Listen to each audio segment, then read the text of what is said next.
Good morning, all of you. Today we are talking about object-oriented programming. There are two types of programming, that is object-oriented programming and procedure-oriented programming.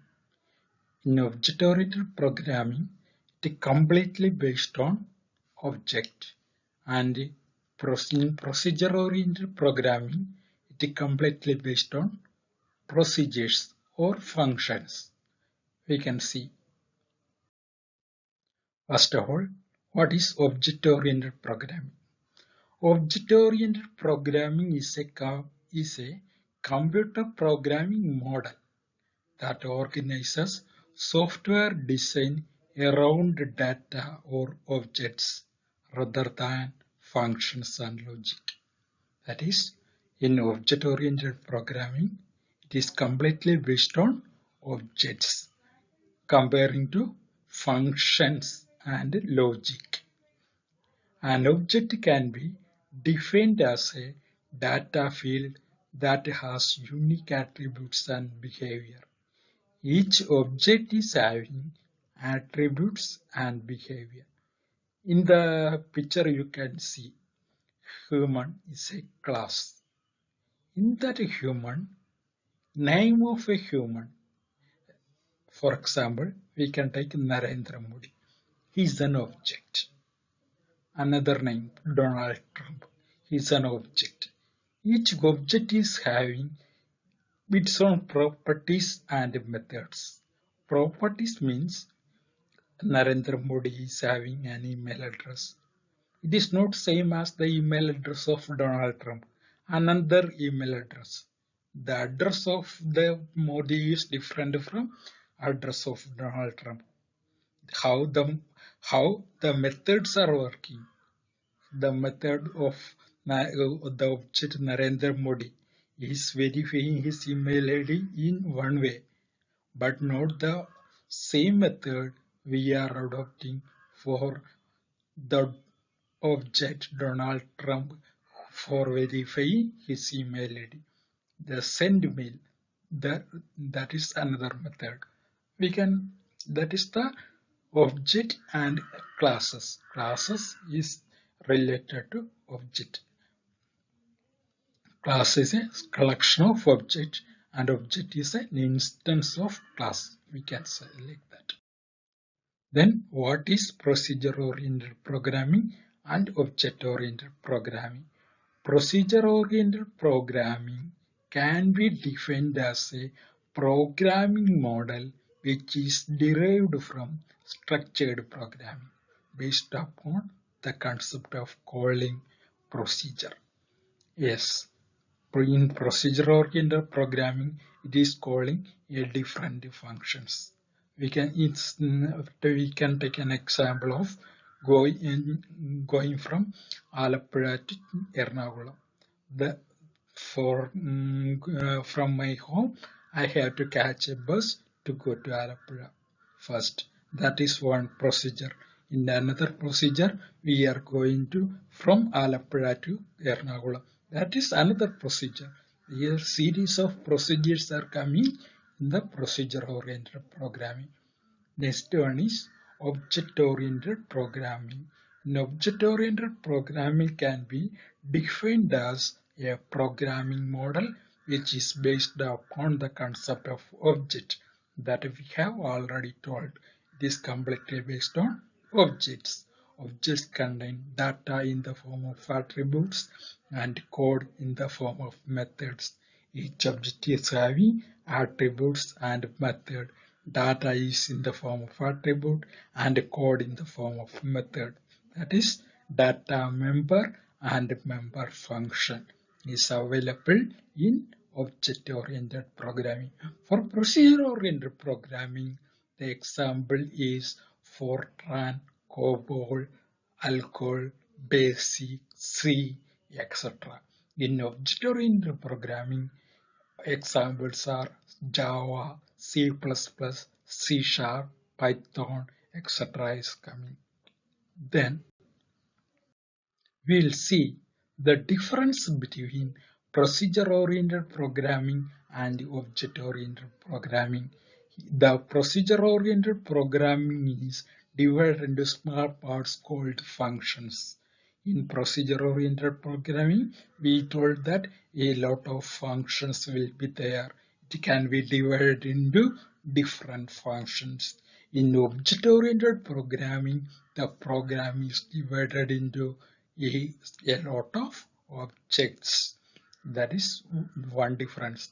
The second one follows top-down approach in procedure-oriented programming. In procedure-oriented programming, the main function will be in the top and other sub-functions will be in the bottom. First executing main function and then executing the remaining functions. That is top-down approach. In object-oriented programming, it follows bottom-up approach. That is, first classes are writing, then writing functions in the class, and then last main function is writing. While executing the main and then going to above to see the objects or the classes. That is bottom-up approach. No access specifier is present in procedure-oriented programming. In procedure-oriented programming, access specifier is not present. The access specifier means that who can access the data in the program. That is not specified in procedure-oriented programming, but in the case of object-oriented programming, the access specifier is present as public, private, and protected. Public means that data or member functions can be accessed from anywhere in the program, any function of the program.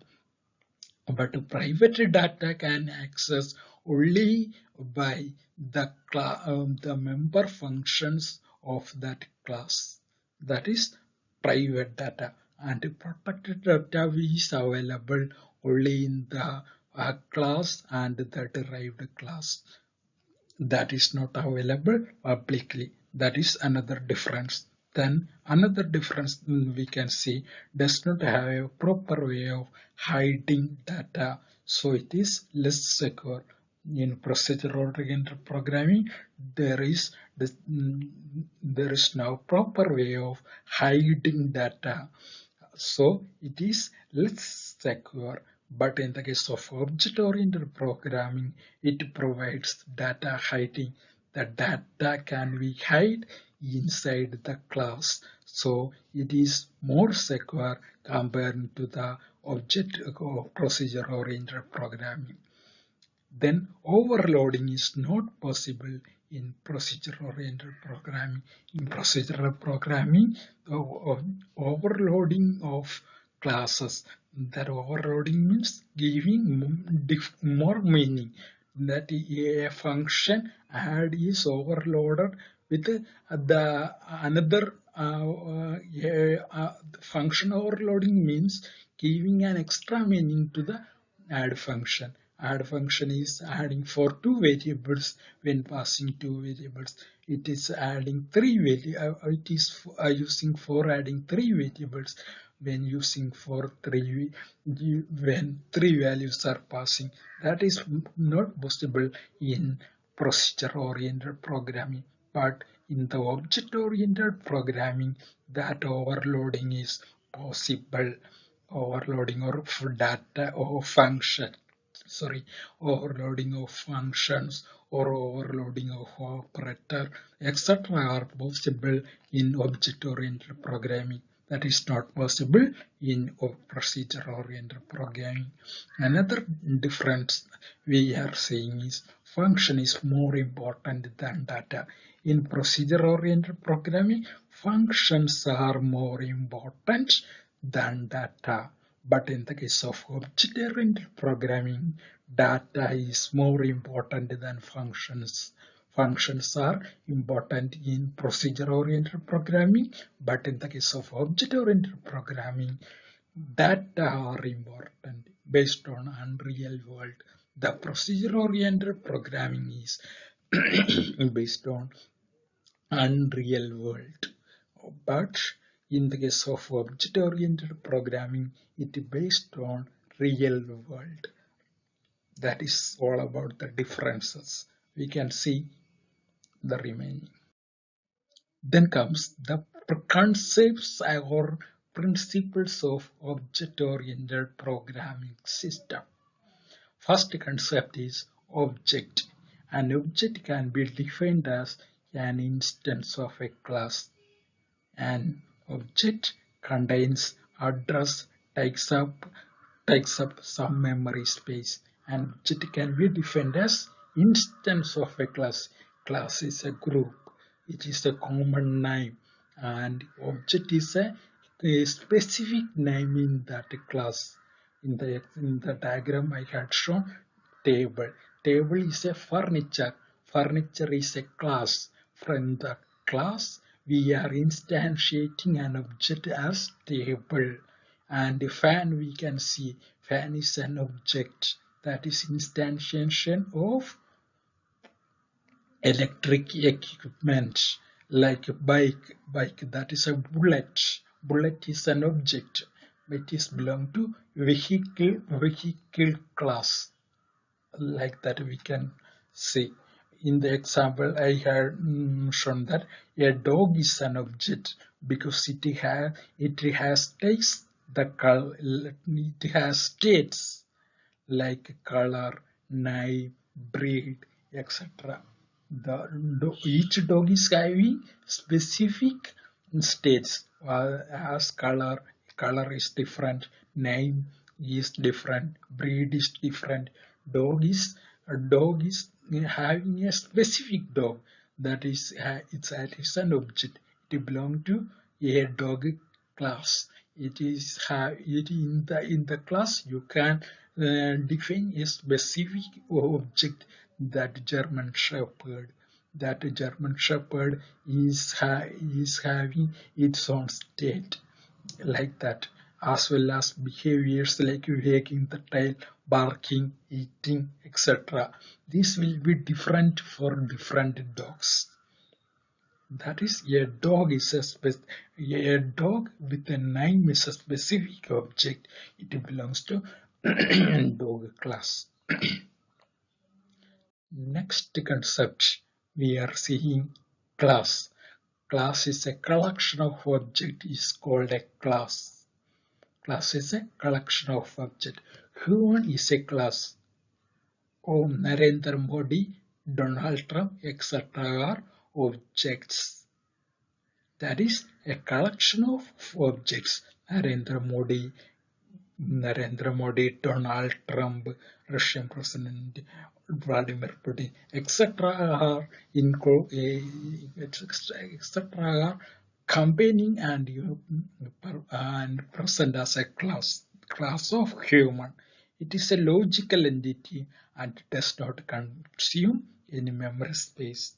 We told that object is consuming memory space, but class is a common name that is not consuming any memory space. That is a logical entity, while object is a physical entity. A class can also be defined as blueprint from which you can create an individual object. Class is a blueprint. That is a standard blueprint. It is a framework for creating objects. A dog is an object, while animal is its class. A whole dog is coming as an object, while animal is a class. In the animal class, a human will be there, elephant will be there, bear will be, and a deer, a zebra, etc. object will be there. But it is all coming under the animal class. These all objects are coming under animal class. Next concept is inheritance. While inheritance, there will be a parent class and a child class. From the parent class, we are inheriting the qualities of of a parent class to the child class. When a class acquires all the properties and behavior of parent class is known as inheritance. From where the properties are inheriting, that is called parent class, to where to to, to which class the properties are getting, that is child class. It provides code reusability since the properties are inheriting to the child class. We can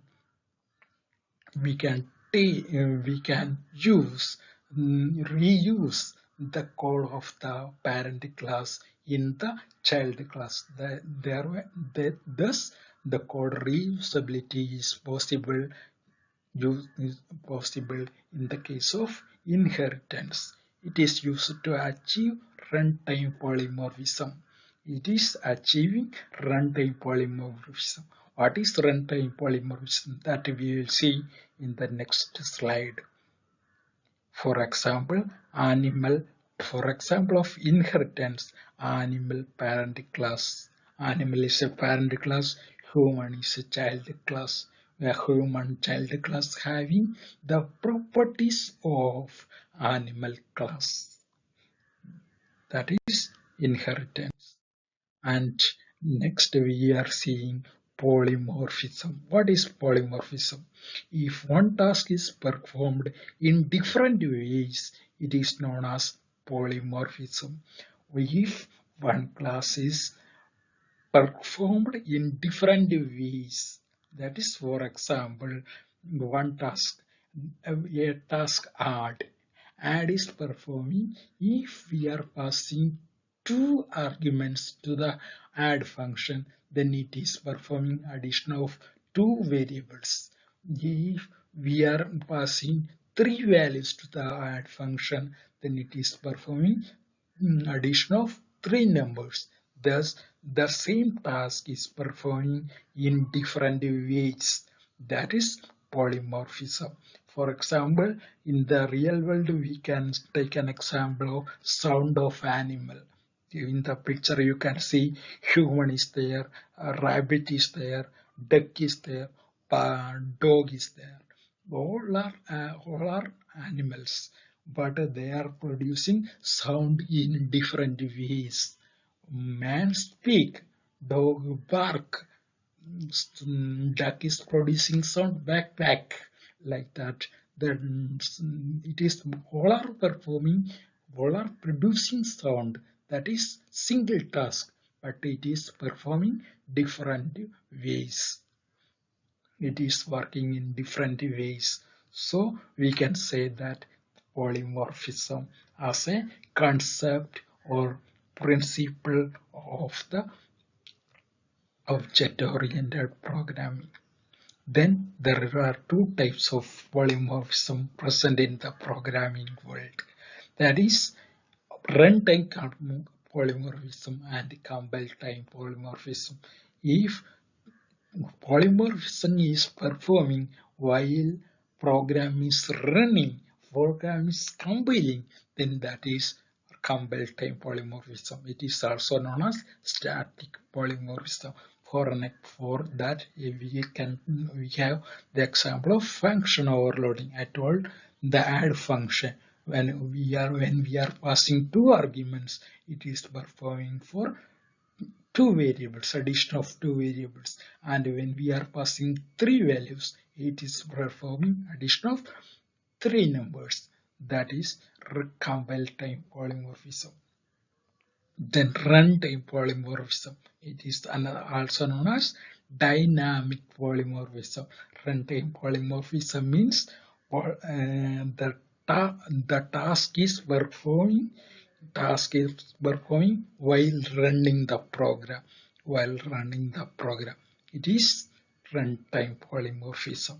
For example, inheritance, inheriting the qualities of the parent class to the child class. That is coming in the runtime polymorphism. That is while running the program.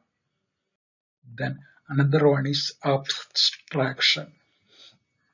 Abstraction is another concept of object-oriented programming. Hiding internal details and showing only functionality is known as abstraction. Hiding internal details. Details are hiding inside and it is not showing to the outside world. Only the functionality is showing the outside world. For in the real world, we can see an example of phone call. While calling a function, we are just dialing a number and call is getting to another phone. At that time, we don't know what is happening inside the mobile phone. While inside the mobile phone, what is happening in the network, nothing we don't know. That is all hidden inside and only phone call is performing outside. That is abstraction. The details are hiding inside and the functionality only we can see. That is abstraction.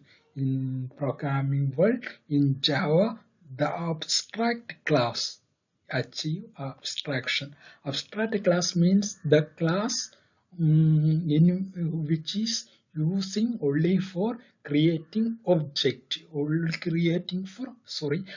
it is not creating object, but it is only using for inheriting. That is abstract class. That is an example of abstraction. That is the details are hiding inside. We don't know the details. That is, the details are just inheriting to the child class. The details are unknown to the outer world. That is abstraction. At last, encapsulation. Encapsulation is binding or wrapping code and data together into a single unit. In the case of programming, the data member and member functions are there. Data member means the values, the attributes, and the member function is properties. These are there, but it is wrapping into one class, into one object. That is wrapping up into one thing. That is encapsulation. In the real world, we can see capsule. Capsule is having a lot of medicines inside that capsule. So encapsulation, example, capsule in the real world. A Java class is an example of encapsulation. The Java class, in the class, we can see data member and member function. We are wrapping wrapping both into the data member and member function into the class. That is wrapping up of data member and member function. Java class is an example from the programming world, and the capsule we are getting from the medical shop is an example in the real world for encapsulation. That is all about object-oriented programming.